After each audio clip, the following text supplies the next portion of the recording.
এর মরণের কথা যদি মনে হয়, কেমনে তুমি নামাজ ছেড়ে দাও? দেখলাম এখন বর্তমান মরা পরে দাদার সঙ্গে সেলফি তোলে, কবরের মধ্যে দাঁড়ায়া দাঁড়ায়া সেলফি তোলে, মরা মানুষের দাড়ি ধরিয়া সেলফি তুলে ছবি দিয়া বলে আমার দাদা দুনিয়া থেকে বিদায় হয়ে গেছে। হাইরে মানুষ, তোদের অন্তর কেন কাঁদে না? মরণের ভয় কেন জাগে না রে মুসলমান? মানুষের তিনটা বিপদ, নাম্বার 1 হলো মানুষের মরণ, নাম্বার 2 হলো মুসলমান কবর, নাম্বার 3 হলো কিয়ামতের ময়দান। একটার পর একটা বিপদ দুনিয়ার মধ্যে মুসলমান। এই বিপদ থেকে বাঁচা সম্ভব না। দুনিয়ার কত রোগের ওষুধ পাইলাম, মরণ রোগের ওষুধ আজ পর্যন্ত কেউ পায় না। এই মরণের ওষুধ এখনো পর্যন্ত হয় নাই। এই মরণ হইতে 100 বছর, 50 বছর, 80 বছর পর্যন্ত বাঁচবা। টাকা আছে, বিদেশ দেয়া চিকিৎসা হইয়া হয়তো 2 বছর আর দুনিয়ার মধ্যে জিন্দা থাকবা। মুসলমান আমেরিকা, লন্ডন নিয়ে তোমাকে চিকিৎসা করাইয়া হয়তো তোমার আল্লাহ পাক আর 2-1 বছর 50 দিন হায়াত বাড়াইয়া দিবে, তবুও মরা লাগবে। এই মরণের পেয়ালা পান করতে হবে, এর মধ্যে কোনো সন্দেহ নাই। জোরে জোরে চিল্লায় বলা যাবে না, ঠিক কিনা? আর একটু জোরে জোরে চিল্লায় বলা যাবে না, আল্লাহু আকবার। এ আমার ভাইরা, আমি যে কথা বলতেছিলাম, ইব্রাহিম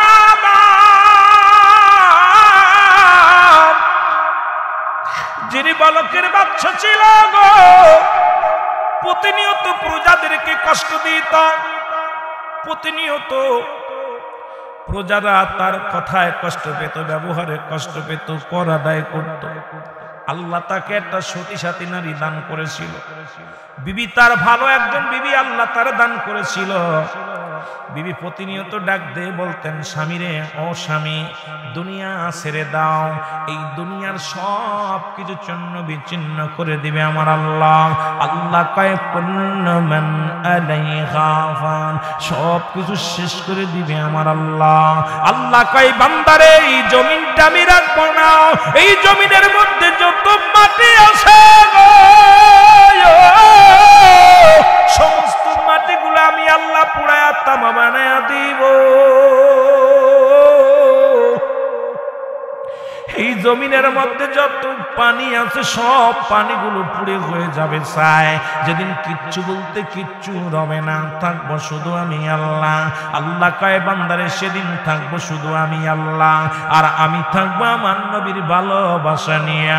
এই জন্য সুন্নি ভাইদের অনুরোধ করি, তোমরাও থাকো আল্লাহর ভালোবাসা নিয়ে। আল্লাহর গোলাম হয়ে যাও, নবীর প্রেমিক হয়ে যাও। এই দুনিয়ার মুখাপেক্ষী না হইয়া আমার মৌলার গোলাম যদি হতে পারো, জীবনটা হবে ধন্য। মৌলার গোলাম যদি হতে পারো রে মুসলমান, তোমার জীবনটা হবে অতিও ধন্য। কারণ এই দুনিয়া কাদের জন্য চুরি করো, কার জন্য ডাকাতি করো, কার জন্য তুমি সুদ খাও, কার জন্য ঘুষ খাও, কার জন্য তুমি বেঈমানি করো, মুনাফিকি করো গো, কার জন্য মানুষকে ঠগাও, কার জন্য তুমি মানুষের মাথায় বাড়ি মারো, এই কার জন্য তুমি দালান কোটা বানাইলা, এই সব কিছু তো পরে থাকবো, কিছু নিবা না। এই দুনিয়ার সম্পদ খাইব লোকে, তোমার দেহ খাইব পোকে, তোমার দেহটা খাবে পোকামাকড়ে, আর দুনিয়ার সম্পদ খাবে মুসলমান লোকে। এই আপনি সম্পদ গড়ে গেলেন, বাড়ি থুয়ে গেলেন, ঘর থুয়ে গেলেন, সংসার জীবনে কত টাকা পয়সা রোজগার করলা, কত না সুদ খাইয়া ঘুষ খাইয়া এ মুসলমান কত টাকা উপার্জন করলা, লক্ষ লক্ষ টাকা হালাল ভাবে উপার্জন করিয়া 10টা টাকা ঘুষের টাকা লাগায়া দিলে ভিতরে ওই 100 মণ দুধের মধ্যে যদি একটু চুনা হয়, দুধটা যেমন নষ্ট হয়ে যায়। তুমি এত সরকার বেটা 1000 টাকা বেতন দেয়, তারপরও তোমার 20 টাকা সুদ ঘুষ না খাইলে চলে না। অফিসে বইয়া সুদ খাই না, ঘুষ না খাইলে চলে না। মানুষের সম্পদ নষ্ট করো, মানুষকে কষ্ট দাও, ভালো করে দিলের কান্ডা লাগায় শুনে নাও, এই সন্তান দুনিয়ার মধ্যে তোমার পাপের ভাগটা নেবে না। বাড়ি করলা, ঘর করলা, দুনিয়ার মধ্যে সম্পদ উপার্জন করলা, এই দুনিয়ার সম্পদ সব ভাগাভাগি হয়ে যাবে। ছেলে নিবে, মেয়ে নিবে, স্ত্রী নিবে, পরিবার পরিজন নেবে।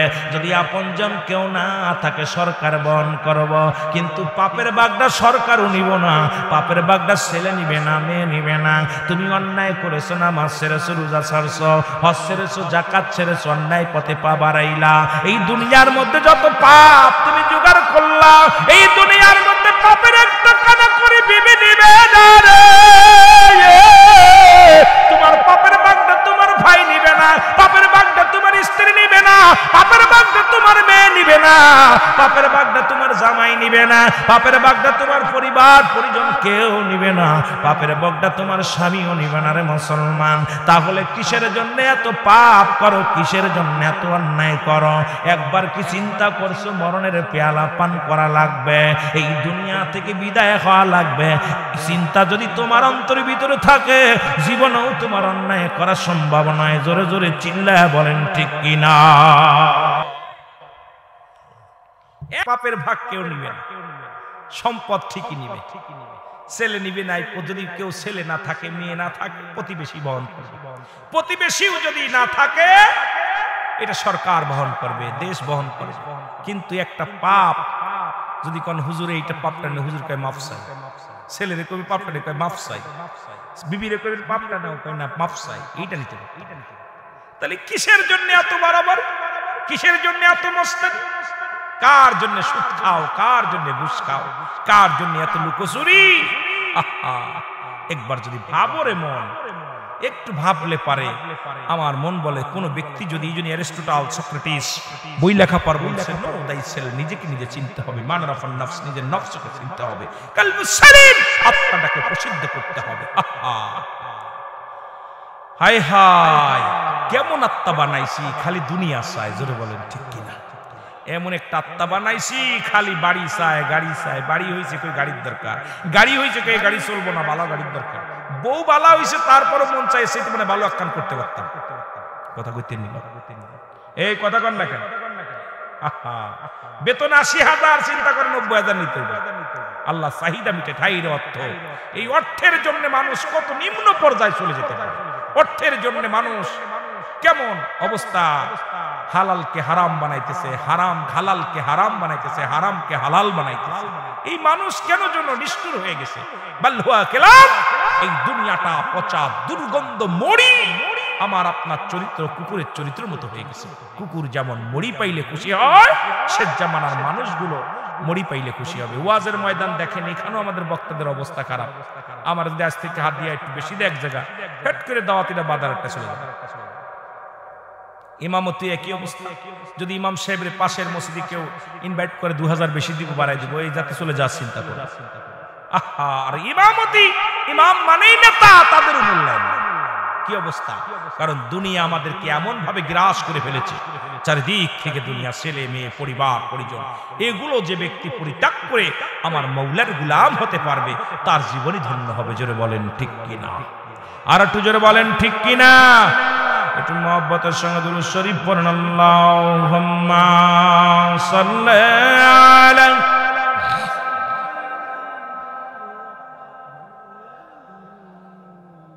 দুরূদ শরীফ এরকম পড়লে হইব, ওয়া লা আলি সাইয়্যিদিনা।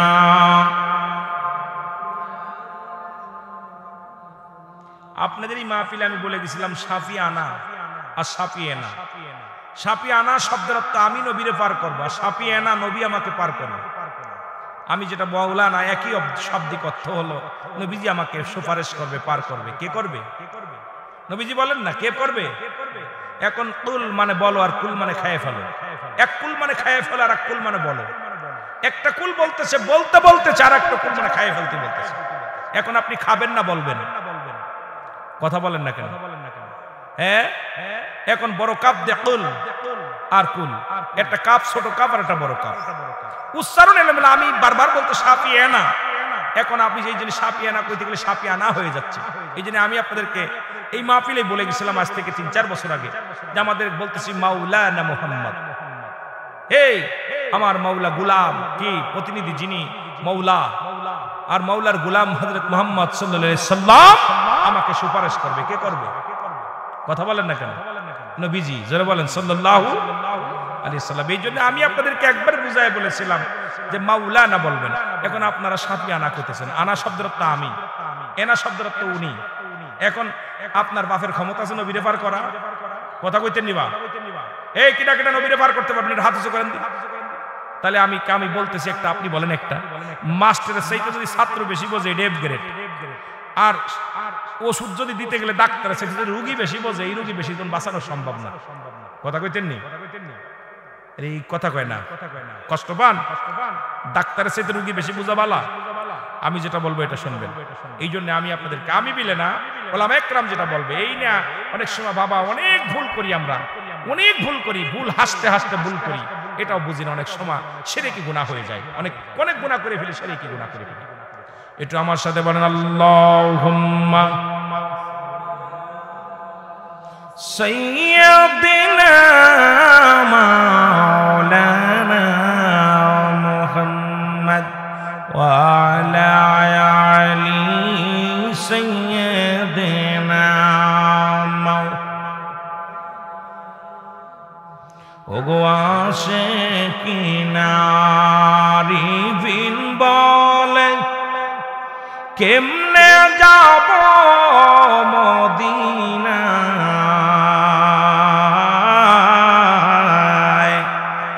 আল্লাহর ওলিরা ঘরে বসে দয়াল নবীজিকে দেখতে পায়। আল্লাহুম্মা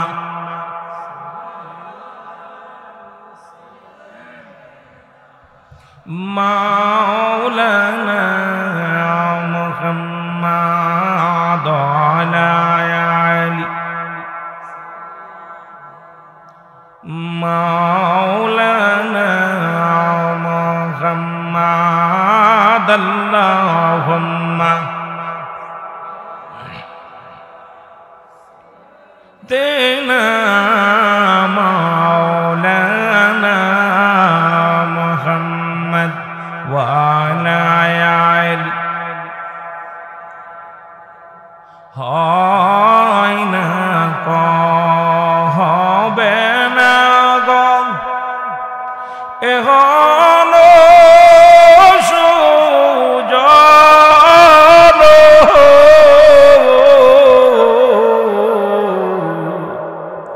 হয় নাই কো হবে না গো এখনো সুজন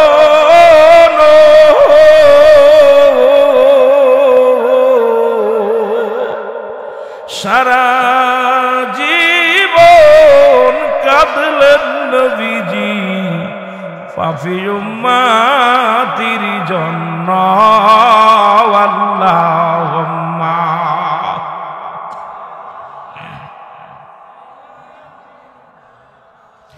মাওলানা মুহাম্মাদ আলা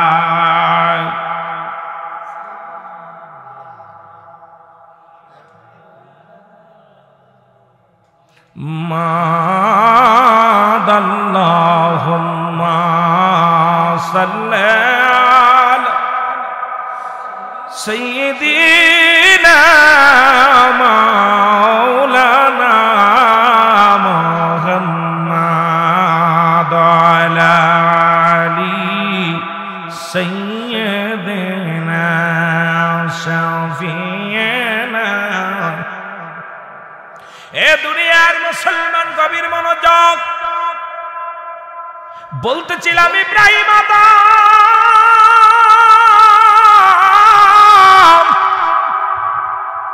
উনি এমন ভাবে মুসলমান, মরণের ভয় তার অন্তরে নাই, শরীয়তের বিধান মানে না। চিন্তা করে আল্লাহ তাকে একটা সতী সাথী নারী দান করেছিল, বলতেছিলাম তার বিবি। বিবি চিন্তা করে স্বামীরে ডাক দে, বলে স্বামীরে আপনার কি মরণের ভয় জাগে না? একবার কি আপনার মরণের কথা অন্তরে জাগে না? কত মানুষ বিদায় হয়ে যায়, কত মানুষের দাফন করালেন, কাফন পরালেন, কত মানুষ বিদায় হইয়া অন্ধকার জগতে ঘুমায় গেছে। স্বামী রে, একবার কি আপনার অন্তরের ভিতরে মরণের চিন্তা হয় না? একবার কি আপনার মরণের কথা স্মরণ হয় না? বালকের বাচ্চা ইব্রাহিম আদম কয়, বিবি রে, আমার অন্তরের ভিতরে কোনো মরণের ভয় নাই। ও বাবা শুনে নাও, একটু আমার মরণের ভয় জাগে না। ইব্রাহিম আদমের বিবি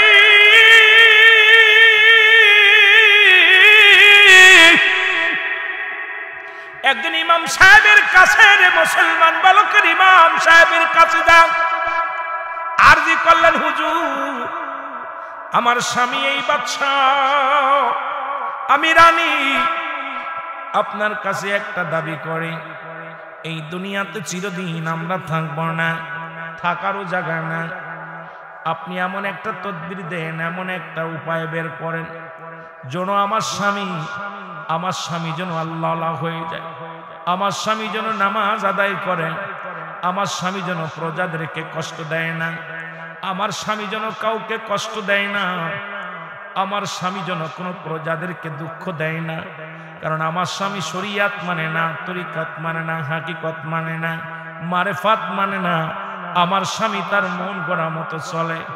আপনার কাছে একটা দাবি, যেহেতু আপনি ইমাম সাহেব হুজুর একজন আল্লাহওয়ালা মানুষ, আপনার কাছে একটা করো জোরে দাবি, আপনি এমন দোয়া করেন, আল্লাহ যেন আমার স্বামীকে হেদায়েত দান করে, আমার স্বামীর অন্তর যেন মাওলার প্রেমে কান্দে, আমার স্বামীর অন্তর যেন আমার মাবুদের ভয় যেন ঢোকে। এই দুনিয়ার মধ্যে আমি থাকবো না, আমার স্বামী থাকবে না। আরে ইন্তেকালের পরে স্বামী যাবে জাহান্নামে, আমি এটা সহ্য করতে পারি না। আপনার কাছে একটা উপায় জানতে চাই, আল্লাহ যেন আমার স্বামীকে হেদায়েত দান করে, এমন একটা দোয়া করেন, জোরে জোরে চিল্লায় বলা যাবে না আল্লাহু আকবার। হুজুর বললেন, ডাক দিয়ে বলেন, আমি আগামী কাল রাজ দরবারে যাব, বাদশার সঙ্গে কথা হবে, বাদশাকে পরামর্শ দিব। ইমাম সাহেব হুজুর চলে আসলেন বাদশার দরবারে, বাদশাকে সালাম দিলেন। বাদশা রাজ দরবার থেকে ঘরে কামরায় নিজ কামরায় ফিরলেন। কামরায় ফিরা পর বাদশাকে সালাম দেয় ইমাম সাহেব, হুজুর আসসালামু আলাইকুম, হে বালকের বাদশা ইব্রাহিম আদম, আমি আপনার প্রজা, যদিও প্রজা হয়ে তবু আপনাদের আমি নেতা। যেহেতু আপনি রাজমহলের নেতা, আমি হলাম মসজিদের ইমাম, আমিও নেতা, মহল্লার নেতা। আপনার কাছে একটা দাবি নিয়ে আসছি, আপনি যদি আমার কথাটা যদি আপনি শুনতেন, অভয় দিতেন, তাহলে আমি আপনাকে একটু বলতাম। ইব্রাহিম আদম ইমাম সাহেব হুজুর কি প্রস্তাব নিয়ে আসছেন, সেই প্রস্তাবটা আপনি বলেন। বলে, প্রস্তাবটা হলো, আপনার ভিতরে আপনি অনেক অন্যায় পথে পা বাড়ান, আপনি নিজের গায়ের জোর দেখান, নিজের ক্ষমতার বাহাদুরি দেখান। আপনার কাছে আমার একটা দাবি, একবার কি আপনার অন্তরের ভিতরে মরণের চিন্তা হয় না? এই রাজত্ব ছেড়ে চলে যেতে হবে, বাড়ি ছেড়ে চলে যেতে হবে, সম্পদ ছেড়ে চলে যেতে হবে, এই দুনিয়ার সব কিছু করে থাকবে, আপনি থাকবেন না। এই মরণের চিন্তা যদি আপনার ভিতরে থাকতো, কোনোদিন কোনো প্রজাদের কষ্ট দিতেন না। মরণের চিন্তা যদি আপনার ভিতরে থাকতো, জীবনে কোনো প্রজা আপনার জন্য চোখের পানি ফেলতো না। যদি মরণের চিন্তা আপনার মধ্যে থাকতো, তাহলে এই রকম কষ্ট পায়া প্রজারা দুকে দুকে মরত না। একটা দাবি করি, আপনাকে দুনিয়ার সব ছেড়ে চলে যেতে হবে। একটা বার বসে চিন্তা করেন, ওই মরণের চিন্তা, জোরে জোরে চিল্লায় বলেন আল্লাহু আকবার। মরণের কথা মানুষ, মরণের কথা মানুষ স্মরণ রাখলা না, আজরাইলা আসিলে পারে রক্ষা পাবি না। বলেন, আজরাইলা আসিলে পারে রক্ষা। একটু মহব্বতে বলেন, মরণের কথা মানুষ, মরণের কথা মানুষ স্মরণ করলা না, আজরাইলা শিলে পারে রক্ষা পাবি না। বলেন, আজরাইলা শিলে পারে কত রাজা কত ফকির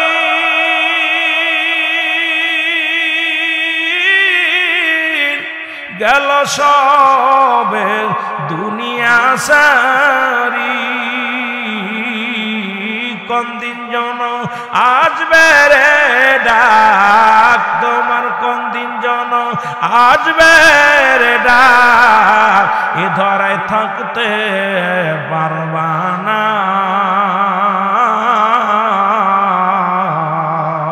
আজরাইলা শিলে পারে রক্ষা পাবি না বলেন আজরাইলা শিলে পারে রক্ষা মহব্বতে বলেন মরণের কথা মানুষ মরণের কথা মানুষ স্মরণ করলা না আজরাইলা শিলে পারে রক্ষা পাবি না বলেন আজরাইলা শিলে পারে যেদিন সমান হবে দারি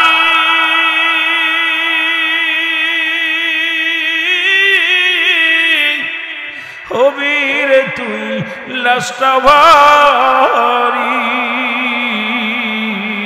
যেদিন সমান হবে দারি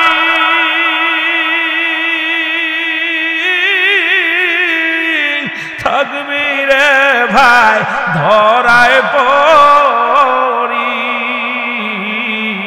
কেউ রবে না সঙ্গের সাথী তোমার কেউ হবে না সঙ্গের সাথী হইবি রে বিদায় তোর কেউ হবে না সঙ্গের সাথী তোর কেউ হবে না সঙ্গের সাথী সবাই দিবে রে বিদায় আজরাইলা শিলে পারে রক্ষা পাবি না বলেন আজরাইলা শিলে পারে রক্ষা মরণের কথা মানুষ মরণের কথা মানুষ স্মরণ করলা না আজরাইলা শিলে পারে রক্ষা পাবি না বলেন আজরাইলা শিলে পারে কোটি টাকার বাড়ি গাড়ি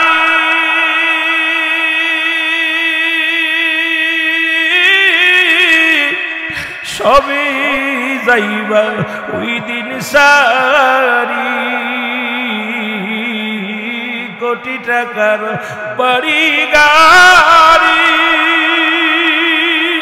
সবই যাইবা ওই দিন সারি শূন্য হাতে বিদায় লইবা তুমি শূন্য হাতে বিদায় লইবা কিছু সঙ্গে যাবে না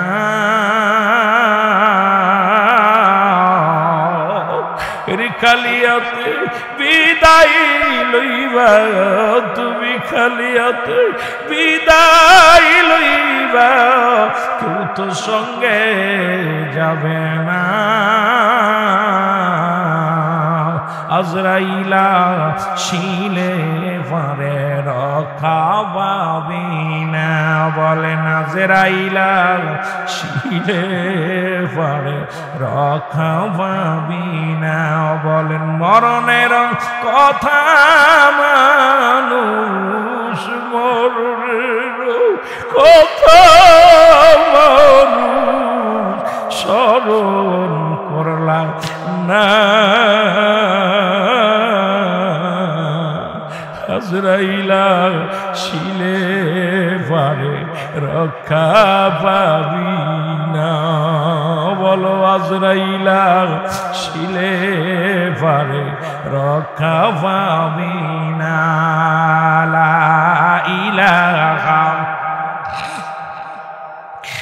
লা ইলাহা ইল্লাল্লাহ লা ইলাহা মুহাম্মাদুর লা ইলাহা বেজান মগার মনের বেদনা হায় হায় বুঝাইলে কেউ বোঝে না, হাইরে শোনাইলে কেউ শোনেন না, বলো নাইলে কেউ শোনেন না, শোনেন সে মদিনা। লা ইলাহা আর জোরে লা ইলাহা মহব্বতে লা ইলাহা মারহাবা লা ইলাহা ইল্লাল্লাহ লা ইলাহা মুহাম্মাদুর সাল্লাল্লাহু আলাইহি ওয়াসাল্লাম। এ মুসলমান দিলের কান্ডা লাগা শোনো গো, হুজুর বললেন ইব্রাহিম আদম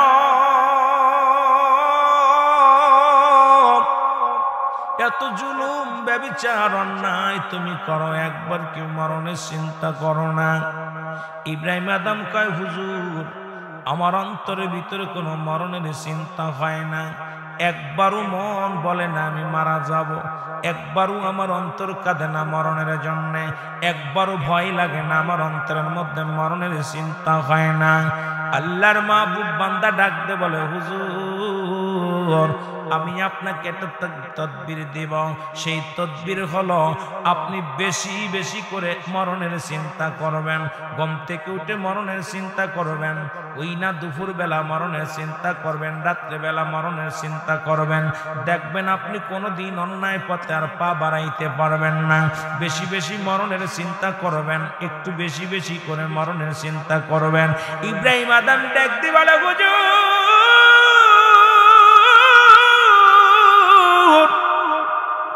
আমার অন্তর ভিতরে মরণের, তবু আপনি যেহেতু বললেন মরণের চিন্তা যদি আমার ভিতরে ঢুকাইতে পারি ততই কতই না উত্তম।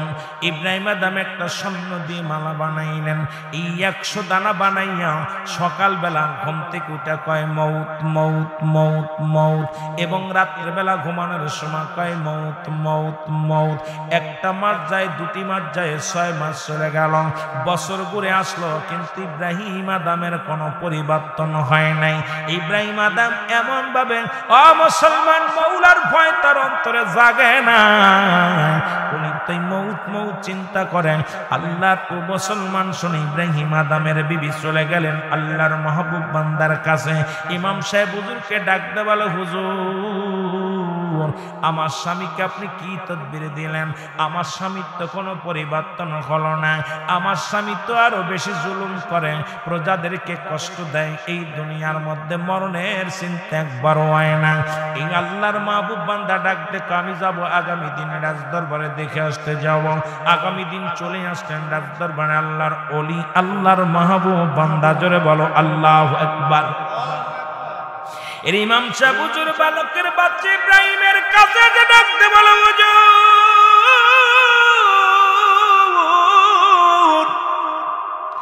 একদিন গেল, 2 দিন গেল, সপ্তাহ গেল, মাস গেল, বছর ঘুরে আসলো, কিন্তু আমি শুনেছি আপনার ভিতরে কোনো মরণের চিন্তা হয় না, আপনার ভিতরে মরণের চিন্তা হয় না।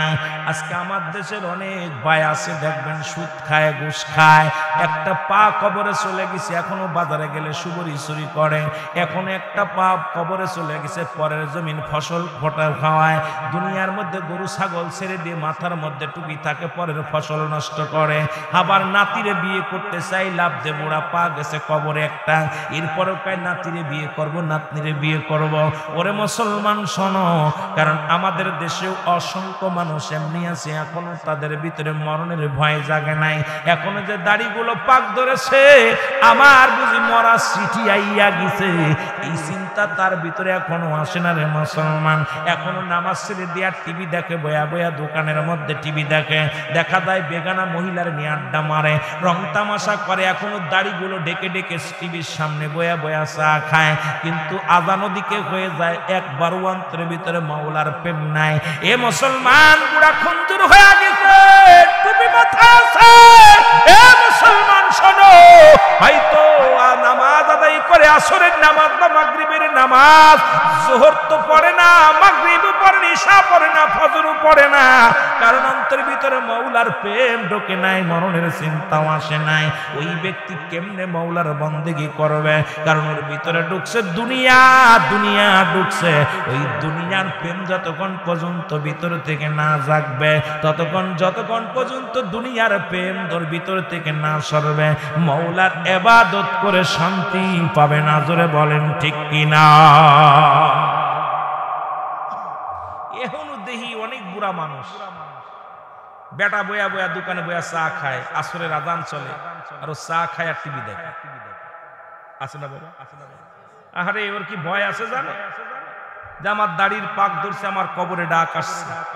ওর ভিতরটা কেন এত এমন একদম অন্তরের ভিতরে কোনো প্রেম, আল্লাহর চেহারার ভিতরে কোনো নূর নাই, যদিও কালো হয়, যদি নামাজটা ঠিক মতো ৫ ওয়াক্ত সালাত আদায় করে দেখবেন ওর চেহারার ভিতরে নূর চমকায়। জোরে বলেন ঠিক কিনা? দেখবেন কালো একদম তেলতেলে কালো, কিন্তু ভিতরটা দেখবেন যখন নামাজি ব্যক্তির মুখের দিকে তাকাইবেন ভিতরে একটা নূরের ছায়া, ভিতরে থেকে একটা নূর, একটা জাল্লি বাইরে। জোরে বলেন ঠিক কিনা? কারণ ৫ ওয়াক্ত নামাজ যখন ওযু করে ৫ বার পানি লাগায় মুখের ভিতরে, নাকের ভিতরে, হাতের ভিতরে, ওই ব্যক্তিরা একটা মানুষ যদি একবার দুইবার গোসল করে, গোসল করলে সে গায়ের ময়লাগুলো পরিষ্কার হয়ে যায়। ব্যক্তি ৫ বার যখন ওযু করে ওই ব্যক্তির গায়ের সমস্ত গুনাহ ঝরে যায়। গুনাহ ঝরার কারণে যখন সিজদার মধ্যে যায় গোলাম হয়ে বলে সুবহান রাব্বিল আলা, যখন নত হয়ে আল্লাহর দরবারে আল্লাহ আমি তোমার কাছে নত হয়েছি, তখন আমার আল্লাহ তাআলার এই নূরের একটা তাজাল্লি ঢেউ খায় ইমানদারের মধ্যে। তখন দেখবেন ও যত বড়ই কালো হোক আর যত বড়ই দেখতে শুনতে খারাপ হোক, কিন্তু চেহারার ভিতরে একটা নূর চমকায়। আর বেনামাজির খাটাস খাটাস বাবু, কথা বলেন ঠিক কিনা? রাগ করতেছেন আবার? দেখবেন বেনামাজির দিক তাকাবেন, যত ভালো চেহারা হোক, যত ভালো চেহারা হোক, ওর চেহারার ভিতরে কখনো আপনার নূর পাবেন না। চেহারা যতই দেখতে শুনতে ভালো হোক, কিন্তু বেনামাজির চেহারার ভিতরে একটা, আর যে ব্যক্তি নামাজি ও চেহারার ভিতরে একটা মলিন ভাব, আল্লাহর প্রেম রাসূলের প্রেম ভিতরে ঢুকছে, চেহারা দেখলে মনে হয় বেচারার ভিতরটা আত্মশুদ্ধি হয়েছে। জোরে বলেন ঠিক কিনা? আরো জোরে বলেন ঠিক কিনা? ঘুমাইছি নাকি? এই বাজে কটা রে? জিয়া বাজে কটা? আর অল্প একটু আলোচনা করবো, ছেড়ে দিব। কষ্ট হচ্ছে আপনাদের? কষ্ট হচ্ছে? ছেড়ে দিব। আপনাদের যদি এরকম জিমেনে মানুষের লগে ওয়াজ করা, মুরগি পোল্ট্রি মুরগি খায়া খায়া সব পোল্ট্রি হয়ে গেছে। পোল্ট্রি মুরগি দেখবেন 8 কেজি 10 কেজি ওজন, খালি ঘুমায়, গায়ে বল নেই। দেশি মুরগি ছোটটা দিলে ক্যাক ক্যাক ক্যাক ক্যাক কেমন ভাবে আওয়াজ হয়, মনে হয় গ্রামটা একদম পুরো একা দখলে গেছে। জোরে বলেন ঠিক কিনা? আর পোল্ট্রি মুরগি 8 কেজি 9 কেজি 10 কেজি ও হাঁটতেই পারে না, খালি এক পদে। আমাদের অবস্থা পোল্ট্রি খেয়ে খেয়ে এখন জিমেনে রোগ ধরছে, এখনো আর শান্তি আসে। হুজুরদের জন্য মাঝে মাঝে আমরা ছোটবেলা দেখছি হুজুরদের দেশি মুরগির ডিম খাওয়াইতো, হুজুরদের জন্য রেখে দিত পার্সোনাল, ইমাম সাহেবের জন্য। যে ইমাম সাহেব হুজুর আগে ডিম পারলে হুজুরে খাওয়াইতো, আমদুদ আগে খাওয়াইতো, এখন খাওয়ানো বন্ধ করে দিচ্ছে। এখন এই দেশি মুরগি খুঁজে পাওয়া যায় না গ্রামে। হুজুরের কপাল কুল কুল পড়ছে, হুজুরাই বেদাত বেদাত কইয়া মেলাদ জায়েজ নাই, দুয়া জায়েজ নাই, বাড়িওয়ালি চিন্তা করতে তোর ভাগ্যে আর দেশি মুরগির ডিমও নাই, খা পোল্ট্রি। জোরে কোন ঠিক কিনা? হুজুররাও জিমেনে শুরু করছে। জোরে কোন ঠিক কিনা? কথা কয় না কেন? আগে একটা হুজুরদের শক্তি ছিল, এখন হুজুররাও শেষ। কথা কয় না কেন? কয় দেশি খাইতাম, কয় অনেক হুজুর কয় আমরা পোল্ট্রি খাই না। পোল্ট্রি না খাবি সোনালি খা, কিন্তু একই তো যায়, কোডের মধ্যে ভ্যাকসিন, এটার মধ্যে ভ্যাকসিন। জোরে কোন ঠিক কিনা? বিরাট দুনিয়ার মানুষ চালাক হয়ে গেছে, জোরে কোন ঠিক কি না? এই জন্য বাবা আমাদের স্পিরিট, ইমানদারের স্পিরিট আলাদা। ইমানদার যখন আল্লাহর কথা শুনে, রাসূলের প্রেমের কথা শুনে, কবরের কথা শুনে, ইমান মজবুত হয়ে যায়। বেঈমানদের অন্তরের ভিতরে একটা আনন্দ লাগে না, ওরা কষ্ট পায়, ওরা বোবা হয়ে যায়। এই জন্য আপনার ইমানদার, আমি এমন একটা কথা বলতে, যে কথা শোনা পরও আপনাদের ইমান যদি তাজা না হয়, আমার কিছু করার নাই। আইরে দুনিয়া ধরে ফেলেছে আজকে দুনিয়া, যদি বলেন ঠিক কি না? রিয়াজ না হয় কাল তুমি যাইবা কবরে, মরার পরে দেখবে চেয়ে গো তোমার সবই রইল পড়ে, মরার পরে দেখবে চেয়ে গো তোমার সবই রইল।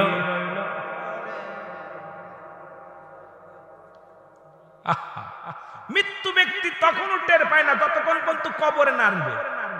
উনার রুহুটা চলে গেলে উনি মনে করে যেমন স্বপ্নের মধ্যে আপনারা মৃত্যু দেখেন না, মরণ ব্যক্তি ঠিক একই অবস্থা। যখন তার রুহুটা চলে যায়, আপনজন যতক্ষণ পর্যন্ত গোসল করায়, সাবান মাখায়, কাফন পরায়, ততক্ষণ পর্যন্ত টের পায় না। যখনই উনি কবরে রাখবেন তখন টের পায়। যখনই কবরে রেখে ওঠে তখনই উনি টের পায় যে আমি এই মনে হয় শেষ বিদায়। তখন যেমন ঘুম থেকে স্বপ্নের মধ্যে যেমন স্বপ্নে দেখেন দাবড়াইতেছে, উঠার জন্য, দৌড়ানোর জন্য, পালানোর জন্য চেষ্টা করেন, তখন ওই ব্যক্তি আর উঠতে পারে না। তখনই যখন টের পায় তখনই কান্না শুরু করে দেয়, কান্না জড়িত দেয় মরণ ব্যক্তি। যখনই তার আগে টের পায় না, যখন রুহুটা চলে যায় ও ঘুমায় আসে, কেন আপনজন পাশে আছে, ভাই বন্ধু ছেলে মেয়ে সবই তো আমার পাশে আছে, ততক্ষণ পর্যন্ত টের পায় না। গোসল করায় টের পায় না, আমার গোসল করাইতেছে, ওই একই রকম স্বপ্নের মতো। এরপরে যখন কাফনের কাপড় পরায় তখনও টের পায় না, তখনও চিন্তা করে আমার আপনজন তো পাশে আছে, আমি তো একা না। যখনই তাকে একা রেখে ওই যখনই কবর গোরস্থান থেকে যখনই মানুষ বিদায় হয়, তখনই ও জাগ্রত হয়ে যায়, তখনই রুহুটা আবার ভিতরে আসে, তখন ও পাগল হয়ে যায় উঠার জন্য, কিন্তু আর উঠতে পারে না, কথা বলতে পারে না, আর ওঠা সম্ভব নয়। স্বপ্নের মধ্যে বুবায় ধরলে যেমন অবস্থা হয়, ঠিক একই অবস্থা। এটা নিয়ে আলোচনা করলে অনেক বাইরে হবে, তবে এটা নয়। রিয়াজ না হয় কাল তুমি যাইবা কবরে, মরার পরে দেখবে চেয়ে গো তোমার সবই রইল পড়ে, মরার পরে দেখবে চেয়ে গো তোমার সবই রইল। এর দাদাই গেছে, বাবাই গেছে, কেউ আসলো না ফিরে, তোমার তো যাইতে হবে গো ভাইরে অন্ধকার কবরে, তোমার তো যাইতে হবে রে। আয় গায়ে দাদাই গেছে, বাবাই গেছে, দাদাই গেছে, বাবাই গেছে, কেউ আসলো না ফিরে, তোমার তো যাইতে হবে গো ভাইরে অন্ধকার কবরে, তোমার তো। আরে কোন সর্দারের মতো আপনারও যেতে হবে, আমারও যেতে হবে। কদিন হয়তো দুদিন পরে, নাই দুদিন আগে। এ মুসলমান গভীর মনোযোগ, হুজুর এসে ডাকতে বলে, হুজুর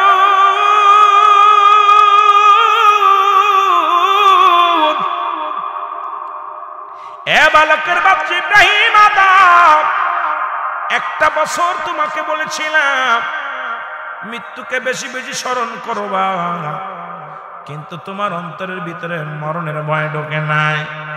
বলে আপনি কি তদবির দিয়েছেন, আমার তো মরণের ভয় জাগে না, আমার তারও বৃদ্ধি বেড়েছে, আরো ওই রকম চক্র বৃদ্ধি শুরু করেছি, এখন তো আমার মরণের চিন্তা আসে না।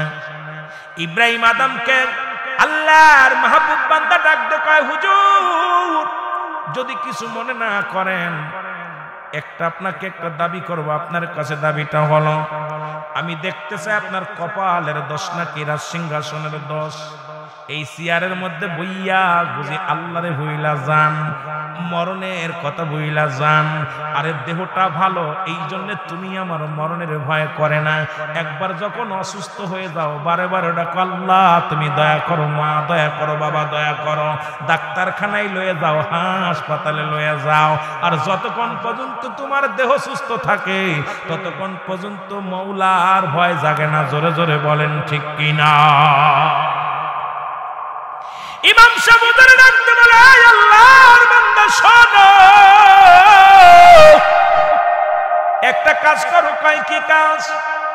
কাজটা হলো ওই রাজ সিংহাসন আপনি ছেড়ে দেন, আমি দেখব পরীক্ষা করে আপনার কপালেরই দোষ নাকি রাজ সিংহাসনের দোষ। এই চেয়ারটা বড় খারাপ রে বাবা, এই চেয়ারটা পাইলে কেউ ছাড়তে চায় না। এই বাংলাদেশে একবার তত্ত্বাবধায়ক সরকার ফখরুদ্দিনে দেয়া হলো, ওরে 3 মাসের ডাং টানতে টানতে 2টা বছর কাটায়া দিল, তবুও চেয়ার ছাড়তে চায় না। এই চেয়ারে বড় মজা, এই চেয়ারটা পাইলে এই দুনিয়ার সব ভুলে যায়। চিন্তা করেন আমার আগামী দিন কি হবে এটা তার মনে থাকে না। ওই ফখরুদ্দিনে বড় আশা করে বানাইলাম আমরা তত্ত্বাবধায়ক সরকার, মনে কিছু করবেন না বোঝানোর জন্য বলে যায়। আবার বলতে পারেন হুজুর বুঝি রাজনীতি করতে এসেছেন, না রাজনীতি করতে আসি নাই। ওই ফখরুদ্দিনে বানাইলাম মুসলমান কেয়ারটেকার সরকার, এই 3 মাসের সরকার বানাইলাম, 3 মাসের মধ্যে নির্বাচন দিবা। কিন্তু উনি গদিটার মধ্যে বইয়া মজা পাইলেন। উনি 1 মাস 3 মাস 4 মাস 6 মাস চলে যায় ছাড়ে না, বছর চলে যায় ছাড়ে না, এর 2 বছর পার হয়ে যায় তবু হানা ভোট দেয়। চিন্তা করে ওই গদিটা ছাড়া যাবে না, ওই গদিতে বড় মজা। আজকে আমার দেশ নয় গোটা পৃথিবীর মধ্যে যখন ক্ষমতার লোভী সব মানুষ এই দুনিয়ার এমন একটা চেয়ার পাইলে আর কেউ চেয়ার ছাড়তে চায় না, এই চেয়ারের মধ্যে মজা পায়। আর এই দুনিয়ার সুদ ঘুষ খাইয়া মস্তানি কইরা বড় নেতা হইতে চায়। চিন্তা করে আমি বড় নেতা, আমি বড় খেতা, আমার মতো নেতার কেউ নাই, আমি এমপি সাহেব, মন্ত্রী সাহেব, আমি চেয়ারম্যান, আমি মাতবার। আরে মুসলমান শুনে নে, তোর মাতবাড়ি চলবে না, চেয়ারম্যানই চলবে না, এমপি চলবে না, মন্ত্রী চলবে না, প্রধানমন্ত্রী তো চলবে না। যেদিন তোর নিঃশ্বাস ত্যাগ হয়ে যাবে, যেদিন তোর দম বন্ধ হয়ে যাবে, সেদিন এই ধরা দাম থেকে যেদিন বিদায় লইয়া যাবি, 3.5 হাত কবর হবে একমাত্র তোর ঘাটি। জোরে জোরে বলেন ঠিক কিনা? এই লোকটা বড় খারাপ। ফখরুদ্দিন রে বানাইলাম আমরা দেখেছি, জোরে বলেন। এখন 2 দলে গুতাগুতি করে, কয় তত্ত্বাবধায়ক সরকার ছাড়া নির্বাচন আইতাম না, কয় তত্ত্বাবধায়ক সরকার দিতাম না। একবার দেখছি, জোরে কোন ঠিক কিনা? এখন বিফাদে, কেন যারে দিই রুটি ওই বানরের কাছে রুটি ভাগ করতে দিবা। এখন বানরে কি করে, এই পাশে 1 কামড় ওই পাশে 1 কামড়, দাড়িপালা শেষ করতে পারে না, এক পাশে বেশি হয় আর এক পাশে কম হয়। বানরের রুটি শেষ করে ফেলেছে। 2 ভাগই কয় কইরে আমার ডাকই, আমি তো ভাগ করতে চেয়েছিলাম, মাপতে যায় 2 পাশের খাইতে খাইতে কমে গেছে। কথা বুঝেন নাই? আমাদের কপাল, মুসলমানদের কপাল খারাপ। আজকে দুনিয়া এমন ভাবে ধরে ফেলেছে, আগামী দিন পড়বো, আগামী দিন কাজ করবো, আগামী দিন করবো, করতে করতে 60 বছর 70 বছর চলে গেল। একটা মানুষের গড় আয়ু 70 বছর। কত বছর? এই জোরে বলেন কত বছর? কোন বুবা মার্কা মানুষ এই এলাকা আর আসা হবে না। গত বছরই চিন্তা আসলাম আইতাম না, কিন্তু ওই আপনার ওই কলিম ভাইয়ের আবদার রাখতে যাই আমি আবার আসছি। কেন আমার মাহফিলে এটা আমার গর্ব নয়, এরম এই এতগুলো মানুষ আমি রুহুল আমিন সিদ্দিকীর পাশে বইয়া থাকি, এটা আমার গর্ব নয়, আমার ফকর নয়। কি রুহুল আমিন সিদ্দিকের মাহফিল গুলো হাজার হাজার যে মানুষ এইরকম দেখা যায়, এই পাশে পাশে তাকাইলে দেখা যায় এরকম মাহফিল হয়। কিন্তু আইসি যাও 2-4 জন পাইলাম, মনে হলো একটু স্পিরিট বাড়লে কথা কইতে পারতাম, কিন্তু মরা মানুষের মতোই মরা মানুষের লাগে ওয়াজ করে কাজ হইতো রে বা। কষ্ট হচ্ছে আপনাদের? কি কষ্ট হয়? এই দুপুরে খানা খান নাই? এই কলিম ভাই খাবার নিয়ে আসেন, থেকে খাওয়াই নি আগে। আমার বন্ধু তাড়াতাড়ি আপনারা কাজ করেন, মহসিন ভাই খাবার নিয়ে আসেন, খাওয়াই নেন, দিল লোকজনের, আমি খাওয়াই নি, তারপর বাস করতাম। ক্ষুধা লাগছে না তাও এর জোরে বলেন নারায়ে তাকবীর। শয়তান আগে তারাই না, শয়তান আগে ওই মকসুদপুর পাঠাবো, আর না হইলে গোপালগঞ্জে পাঠাবো, কথা কইতেনি, আর না হইলে ফরিদপুরে পাঠাইবো। জোরে ফরিদপুরে একটা একদম টাউন দিয়ে ঘুরে বেড়া। জোরে বলেন নারায়ে তাকবীর, নারায়ে রিসালাত, নারায়ে রিসালাত। ওলি আল্লাহ যেখানে, নবী রাসূল যেখানে, এই মিলাদ কিয়াম যেখানে, নবী নাই যেখানে।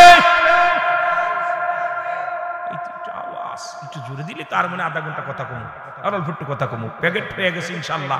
আপনাদের আর সামান্য একটু, আমিও ছাড়তে চাই, আমি যত আগে ছাড়তে পারি আমারই লাভ, আপনাদের লাভ না আমারই লাভ। তবুও চাইতেছিলাম যে একটু প্রাণ ভরে ওয়াজ করবো, কিন্তু এই বুবা মানুষের লগে কথা কই আমার মজা হয় না। একটু মহব্বতে দুরূদ শরীফ পড়ুন। আল্লাহুম্মা সাল্লি আলা সাইয়্যিদিনা মুহাম্মদ নবিয়িনা শাফিনা। আরো জোরে বলেন আল্লাহুম্মা সাল্লি আলা সাইয়্যিদিনা নবিয়িনা শাফিনা।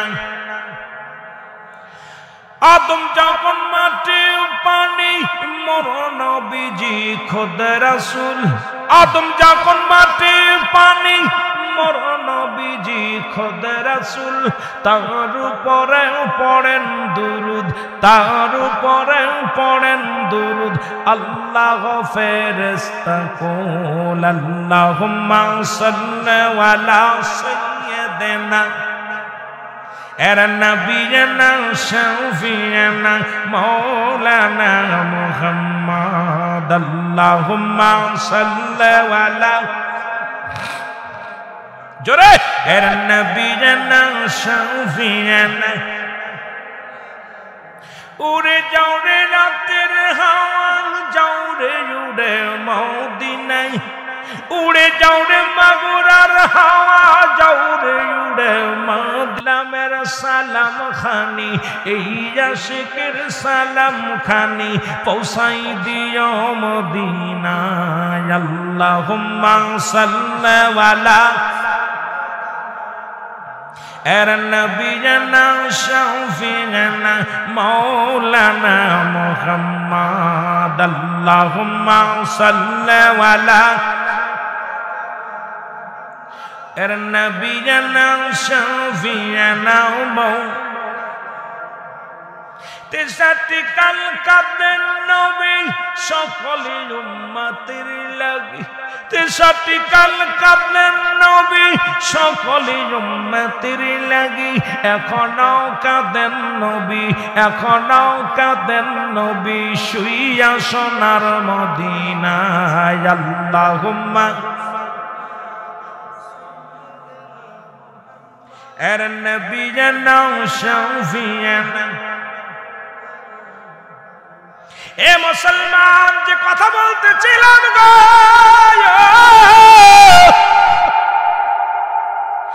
এর ইমাম সাহেব হুজুর ডাক দে কয় ইব্রাহিম আদম, এ তুমি একটু গদিটা ছেড়ে দাও, আমি দেখতে চাই আপনার কপালের দোষ নাকি আপনার রাজ সিংহাসনের দোষ।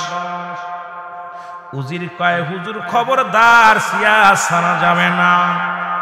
ওই আলেমের কিন্তু আলেমদের বিশ্বাস করা যাবে না। ওই সিয়ার যদি ছেড়ে দেন সর্বনাশ, সিয়ার ছাড়া যাবে না। এই আল্লাহর মাহবুব বান্দা ডাক দে কয় ইব্রাহিম আদম শোনো, এই সিয়ারটা আমার দুদিনের জন্য নয়, 3 দিনের জন্য নয়, একটা সপ্তাহের জন্য চেয়ারটা ছেড়ে দাও। আমি ওই চেয়ারের মধ্যে বসে দেখবো আপনার কপালের দোষ নাকি ওই সিংহাসনের দোষ। কয় না না, 1 সপ্তাহের জন্য দেওয়া যাবে না। কয় 2 দিনের জন্য দেন। কয় না, 1 দিনের জন্য দেন না। কয় আমার কয়েক ঘন্টার জন্য ছেড়ে দেন, আমি দেখবো আপনার সিয়ারের দোষ নাকি আপনার কপালের দোষ। এবার আল্লাহর ওলির কথা শুনিয়া এ মুসলমান ইব্রাহিম আদম কয় দিলাম, কয়েক ঘন্টার জন্য সিয়ারটা ছেড়ে দিলাম। এই সিয়ারটা যখন ছেড়ে দিছে, সঙ্গে সঙ্গে চেয়ারের মধ্যে মুসলমান, ও মুসলমান বলকের ইমাম সাহেব হুজুর ওই চেয়ারের মধ্যে বইয়া ডাক দে কয় প্রজারা শোনো, আমি কে তোমরা জানো? সবাই কয় আপনি বলকের বাদশাহ, বলকের ইমাম সাহেব, আপনি বলকের বড় মসজিদ জামে মসজিদের ইমাম সাহেব। কয় না না না না, 2 মিনিট আগেও ছিলাম আমি বলকের ইমাম সাহেব, বলকের জামে মসজিদের ইমাম সাহেব। এখন আমি হইলাম যে তুই চেয়ারটা কি কইডে রাজ সিংহাসন, এটার মধ্যে বসে কে? কয় রাজা যিনি হয় প্রজা নয়, রাজা বসে। তাহলে যে তুই চেয়ারের মধ্যে আমি বসে আছি, এই চেয়ারটার মালিক এখন আমি হইলাম বলকের বাদশা, তোমরা হইলা প্রজা। জোরে জোরে চিল্লায়া বলা যাবেন আল্লাহু আকবার। চেয়ারটার মধ্যে বসলেই সেই প্রধান হয়ে যায়। এর আগে বসেছিল মাওলানা মহসিন হোসেন ওয়াজ করছে, তারপরে বসেছিল মামুন সাহেব, উনিও ওয়াজ করছে, এরপরে উনি উঠে গেছে বইছে মেহেদি হাসান, উনি উঠে গেছে, এখন বইছে আমি ওয়াজ করবো। এরপরে আখেরি মোনাজাত সভাপতি আছে, উনি সভাপতি ঘোষণা করবে। তারপরে যে যখন বইব তখনই তার কথা বলা লাগবে। জোরে বলেন ঠিক কিনা? এখন বই আছে কে? ইমাম সাহেব হুজুর। জোরে বলেন আল্লাহু। ইমাম সাহেব ডাকতে বলে, উজির কোথায় রে? উজির আয়। উজিরের সামনে হাজির হয়ে গেছেন। ইমাম সাহেব হুজুর ডাক দে, কয় আমি কে? কয় আপনি এখন ইমাম সাহেব। কয় খবরদার, একবার যদি ইমাম বলিস তোর গর্দান চলে যাবে। এই সিংহাসনে এতদিন বসেছিল কে? কয় বসেছিল ইব্রাহিম আদম, বলকের বাদশা ইব্রাহিম আদম। তাহলে শোন, যে তুই সিংহাসনের মধ্যে আমি বসেছি, আজ থেকে ইব্রাহিম আদম হলো আমার প্রজা, আমি হইলাম রাজা। আমি যে হুকুম দিব পালন করা লাগবে। কয় হ্যাঁ মেনে নিলাম। কয় তাহলে আমি কয়েক ঘন্টার জন্য হলাম আমি রাজা। আমি শুরুতেই তোমার হুকুম দিলাম, ইব্রাহিম আদমকে গ্রেফতার করো। জোরে জোরে চিল্লায় বলো আল্লাহু আকবার। ফখরুদ্দিন কয় হাসিনারে ধর, খালেদারে ধর। ঠিক কি না? দুই নেত্রীর এই জেল খাটাইছে। জোরে কোন ঠিক কি না? এখন দুই নেত্রী কয়, ও কয় আমি তত্ত্বাবধায়ক সরকার চাই, আর ও কয় তত্ত্বাবধায়ক সরকার দিতে আমি রাজি নয়। কেন দিব না? কারণ দুজনেই জেলের ভাত খাইছে আমাদের মনে আছে। সুতরাং যাই না শুনে আর খাল কেটে কুমির আনতে রাজি নয়। জোরে জোরে চিল্লায় বলেন ঠিক কি না? দুই নেত্রীর ভালো ভাইয়া দিল তত্ত্বাবধায়ক সরকার। ফখরুদ্দিন কয় আয়ো, এই দুরেরা যদি না ঢুকাইতে পারি ক্ষমতা স্থায়ী করতে পারবো না, কিন্তু ক্ষমতার মালিক তো আমার আল্লাহ। তোর বলেন ঠিক কিনা? কারে কখন বসাবে কেউ বলতে পারি না। ওদিকে গেলে আবার সকালবেলা পুলিশ বাহিনী আমার হাতের মধ্যে হ্যান্ডকাপ পরাইব, কইব হুজুর আইয়া রাজনীতি আলোচনা করছে, হুজুর আইয়া দেশের বিরোধিতা করছে। না রে বাজান না, আমি গুনাহগার, দেশের বিরোধিতা করি না, উচিত কথাটা বলি হয়তো কারোর গায়ে পড়ে যায়, পড়ে গেলে কিছু করার নাই। কারণ কিয়ামতের ময়দানে আল্লাহর আদালতে জবাব দিতে হবে। আল্লাহর আদালতে আমি কি জবাব দিব? আমার জিহ্বা কাটবে আগুনের কাছে দিয়া। এই জন্য কিছু কথা না বললে আমার আল্লাহ ছাড়বে না। জোরে জোরে চিল্লায় বলেন ঠিক কিনা? আর একটু জোরে জোরে চিল্লায় বলা যাবেন আল্লাহু আকবার। এর ইমাম সাহেব ডাকতে বলে, হুজুর রে জলদি করে গ্রেফতার কর, ইব্রাহিম আদমকে গ্রেফতার কর। হুজুর কয়, হুজুর এটা কেমনে হয়? সারা জীবন যার হুকুম শুনে আমি তালিম করেছি, হুকুম তালিম করেছি, আজকে আমি প্রজা হইয়া প্রধানমন্ত্রী হাতে কেন হ্যান্ডকাপ কেমনে পড়াইব? কয় বেশি কত না, আমি হুকুম দিছি, এখন আমি প্রধানমন্ত্রী গ্রেফতার করো। সঙ্গে সঙ্গে ইব্রাহিম আদমের হাতের মধ্যে হাত করা লাগায়া দিছে। হাত করা লাগায়া দিয়া কয়, জল্লাদ কোথায় রে? জল্লাদ আগায়। আমি হুকুম দেওয়ার সঙ্গে সঙ্গে ইব্রাহিম আদমের গর্দান ফেলে দিবি। একটা সেকেন্ড আর বাঁচায় রাখা যাবে না। জোরে জোরে চিল্লায় বলো আল্লাহু আকবার। জল্লাদ তরবারি নিয়ে হাজির। এরা জল্লাদ তরবারি নিয়ে সামনে হাজির হয়ে গেছে গো। ইব্রাহিম আদম তরবারি দেখিয়া চিন্তা করে, মনে মনে চিন্তা করে, আল্লাহ নিজের পায়ে নিজেই কুড়োল লাগাইলাম, নিজের খাল কেটে কুমির আনলাম, এখন হুজুর তো হুকুম দিলেই গর্দান চলে যাবে। এইবার থরথর করে গা কাঁপে, থরথর করে গাটা থরথর করে কাঁপে, জর্জর করে ঘাম ঝরে, দরদর করে চোখ দিয়া পানি ঝরে। এর দু চোখ দিয়া পানি ঝরে, কাল্লা নিজের কপাল নিজে পুরাইলাম। আর হাত কাঁপে, জীবনে খোলা তরবারি নিয়ে দাঁড়ায় আছে, এখনই হুকুম দিলে গর্দান চলে যাবে। এই টেনশন প্রেশানিতে গা দিয়ে দরদর করে ঘাম ঝরে। এবার দেখতেছেন আল্লাহর ওলি তাকায় দেখে ইমাম বাদান রে বলকের বাচ্চা থরথর করে কাঁপতেছে। এ মুসলমান শুনে না, ডাকতে বলে, রাজা বলকের বাচ্চা ইব্রাহিম আদম, হয়তো কিছুক্ষণের মধ্যেই তোমার হুকুম হয়ে যাবে, গর্দান চলে যাবে, কিছুক্ষণের মধ্যেই তোমার মৃত্যুর দণ্ড হয়ে যাবে, মৃত্যুর পেয়ালা পান করতে হবে। আমি আপনার কাছে 3টা প্রশ্ন করব, 3টা প্রশ্নের উত্তর যদি আপনি দিতে পারেন তাহলে আপনাকে আমি মৃত্যুদণ্ড দিব না, আপনার রাজ্য ফেরত দিব। যদি 3টা প্রশ্নের জবাব আপনি দিতে পারেন। বলকের বাচ্চা ইব্রাহিম আদম কয় 3টা প্রশ্ন কেন, 1000টা করো, তাড়াতাড়ি করো, কারণ তুমি তো কখন হুকুম দিয়ে দাও গর্দান চলে যাবে আমার, তাড়াতাড়ি বলো।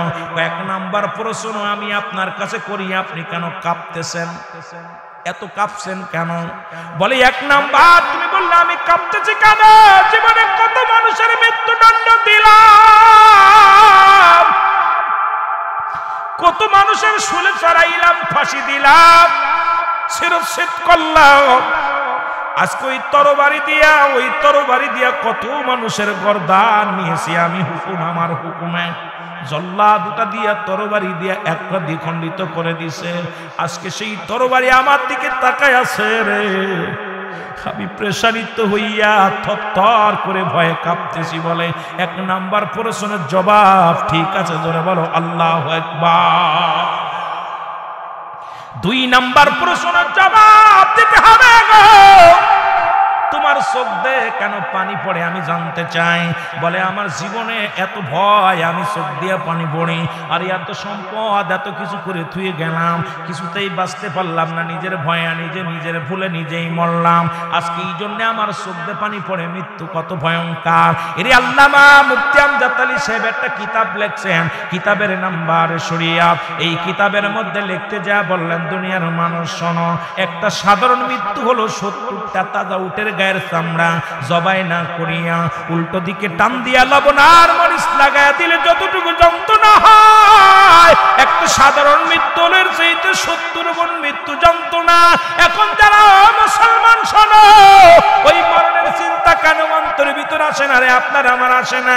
যখন আমরা যারা আমাদের অনেকেই মরণের সময় পায়খানা করে দেয়, একটু জিকির করেন লা ইলাহা ইল্লাল্লাহ, জোরে লা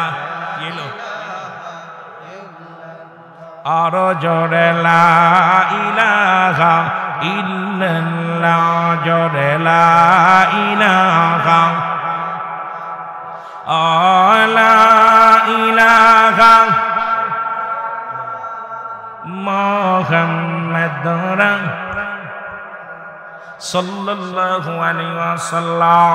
এর 2 নাম্বার প্রশ্নের জবাব। বলে আমি মুসলমান শোনো, ওই মরণের ভয়ে আমি কি করি, আমার চোখ দিয়ে পানি বাইর হয়। কই ঠিক আছে, তোমার 2য় প্রশ্নের উত্তর তোমার ঠিক আছে। 3য় নাম্বার প্রশ্ন, তোমার গা কেন, তুমি যে তোমার গা দিয়ে কেন ঘাম ঝরে? কই এমন কোন বুদ্ধি পাই না, কিভাবে বাঁচবো, এত পেরেশানিত হয়ে যাচ্ছি, এই টেনশনে আমার গা দিয়ে দরদর করে ঘাম ঝরে। এরে আল্লাহর ওলি মুসলিম ইমাম সাহেব, বলকের ইমাম সাহেব ডাক দে বলে, হুজুর আপনার 3টা প্রশ্নের জবাব আপনি সুন্দরভাবে বলেছেন, এই লান আপনি রাজসিংহাসন 1 বছর পরে আপনি মুখে মুখে বলছেন মৃত্যু মউত মউত, অন্তর থেকে মরণের কথা চিন্তা যদি করতেন তাহলে জীবনে আপনি অন্যায় করতে পারতেন না। অন্তর থেকে যদি মরণের কথা মনে আসতো, জীবনে আপনি সুদ ঘুষ খাইতে পারতেন না, অন্যায় পথে চলতে পারতেন না। সুতরাং আপনার অন্তর থেকে বলেন নাই মুক্তি লিপসন, ভালোবাসা লিপসন, শুধু মুখে বলছেন মউত, অন্তরের ভিতরে মরণের চিন্তা আসে না। আমরা বক্তারা ওয়াজ করি মরণের ওয়াজ, আবার মোটা অঙ্কের মাল না দিলে ওয়াজে যাই না। আমরা বক্তারা ওয়াজ করি কত শরীয়তের পিতামাতার খেদমতের ওয়াজ, নিজের বাপ মারে খাতি দিই না।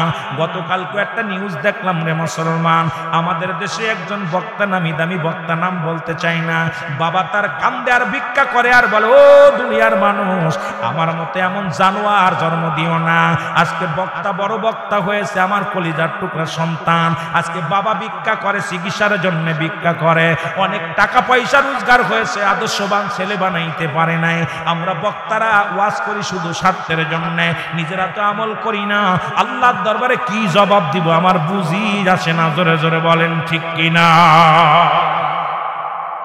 ইব্রাহিম আদম ডাকতে বলে, আল্লাহর ওলি, আমি আর সিংহাসনে বসবো না।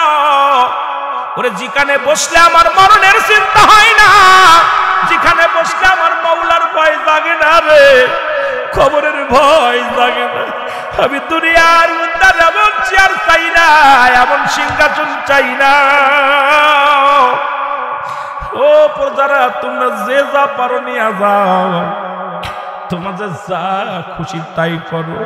আমি বলকের বাদশা ইব্রাহিম আদা আমার একটা সেকেন্ডের জন্য, একটা দিনের জন্য আমি আর চেয়ারের মধ্যে বসতে চাই না। যে চেয়ারের মধ্যে বসলে আমার মরণের ভয় জাগে না, যে চেয়ারের মধ্যে বসলে আমার আল্লাহর ভয় জাগে না, যে চেয়ারের মধ্যে বসলে আমি আমার ইনসাফ ভুলে যাই, আমার ইনসাফ ভুলে যাই। যার যার বিবেক হলো যার যার ইনসাফ, এই বিবেকের মধ্যে বিবেকটা মরে যায়, এমন আমি এই চেয়ার চাই না যেখানে গেলে আমার মাওলারে পাওয়া যায়, যেখানে গেলে আমার মাওলারে পাবো, যেখানে গেলে আমার অন্তরটা মাওলার ভয়ে কাঁদবে, যেখানে গেলে আমার মরণের চিন্তা অন্তরের ভিতরে থাকবে রে। আমি ইব্রাহিম আদম সেই জায়গা যেতে চাই। ও প্রজারা রে, আমি আর একটা দিন তোমাদের রাজা হয়ে থাকতে চাই না, আমি আমার মাওলার গোলাম হতে চাই। জোরে জোরে চিল্লায়া বলেন আল্লাহু আকবার। একটা আরেকটা বইয়ের মধ্যে দেখলাম ইব্রাহিম আদম উনি ওনার উজির উট হারায় গেছে, খুঁজতেছে ওই ছাদের উপর দিয়ে খুঁজতেছে। কিসের উপর দিয়ে? ছাদের উপর দিয়ে খুঁজতেছে, উট খুঁজতেছে। এখন কয় তুমি কি করো? হুজুর আমি উট খুঁজতেছি, আমার উট হারায় গেছে। উট হারায় গেছে ছাদের পর কেন? কয় আপনি যদি গদির মধ্যে বয়া আল্লাহরে পাইতে পারেন, তা আমি ছাদের মধ্যে উট পাইতে পারি। কথা বলছেন? আরে সঙ্গে সঙ্গে ইব্রাহিম আদম কাহারে আমার চোখ খুইলা দিছে রে, আমার চোখ খুইলা দিছে। আমার কোথায় মারছে, কোথা দেখছেন? আল্লাহকে পাইতে হলে ওই গদির মধ্যে বইয়া, এসির মধ্যে বইয়া সম্ভব না। আল্লাহকে খুঁজতে হলে আল্লাহকে অন্বেষণ করতে হবে। জোরে বলেন ঠিক কিনা? আল্লাহর পাগল হতে আমার বাবারা ছেড়ে দিচ্ছেন। দেখ না পরিদ করিল দান, অমূল্য চক্ষুরাত ইব্রাহিম সারিয়া দিল মহামূল্য সিংহাসন। আমার পীর কেবলা জান বলতেন, আত্মশির পীর কেবলা জান বলতেন, দেখ না ফরিদ করিল দান, অমূল্য চক্ষুরাত ইব্রাহিম সারিয়া দিল মহামূল্য সিংহাসন। বলেন ইব্রাহিম সারিয়া দিল